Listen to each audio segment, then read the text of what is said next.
আসসালামু আলাইকুম। সবাইকে স্বাগতম আরও একটি নতুন ভিডিওতে। আপনার স্ক্রিনে যে গাছটি দেখতে পাচ্ছেন সেটা হচ্ছে বাইকোনোর জাতের একটি আঙুর গাছ। তো আপনারা যদি লক্ষ্য করেন দেখবেন ছোট্ট একটা কুশি ডাল উপরে কাটিং করার পরেই এই ডালটি বের হয়েছে। এই ডালের মাথায় দেখবেন একটা থোকা চলে আসছে। এর থোকা প্রত্যেকটা ডাল থেকেই কিন্তু থোকা আসছে। একটা ডাল, এই ডালটা থেকে দেখেন একটা থোকা চলে আসছে। আপনার যদি মাথায় দেখবেন একটা থোকা আসছে। মানে এত থোকা আসতেছে যা এত ছোটো গাছে এর ফলের ভরই নিতে পারবে না। এই ফলগুলো সব ছিঁড়ে ফেলতে হবে। এই ফলগুলা সব ছিঁড়ে ফেলতে হবে। যেমন আমি যে একটা ছিঁড়ে ফেললাম, তো এরকম এমনভাবে সবকটা ফলই ছিঁড়ে ফেলতে হবে।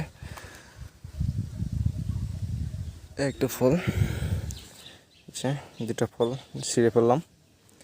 তো এতটুকু গাছে যে পরিমাণ ফল দিচ্ছে আলহামদুলিল্লাহ। আরেকটা বিষয় মাস্ট খেয়াল করতে হবে, গাছ ছোটো থাকা অবস্থায় যত ফলই আসুক ফল রাখা যাবে না। ফল রাখলে গাছের গ্রোথ কমে যাবে। মায়া করলে হবে না, আল্লাহ রহম করলে এর থেকে অধিক ফলন দিবে এক সময়। কিন্তু এখন ছোট অবস্থায় আমরা ফলগুলো সবই ছিঁড়ে ফেলবো, মায়া করবো না। আমাদের প্রত্যেকটা গাছেই আলহামদুলিল্লাহ অনেক গ্রোথ, ভালো গ্রোথ। প্রত্যেকটা গাছই আলহামদুলিল্লাহ খুবই ভালো। তো সবাই ভালো থাকবেন, দোয়া করবেন। আসসালামু আলাইকুম।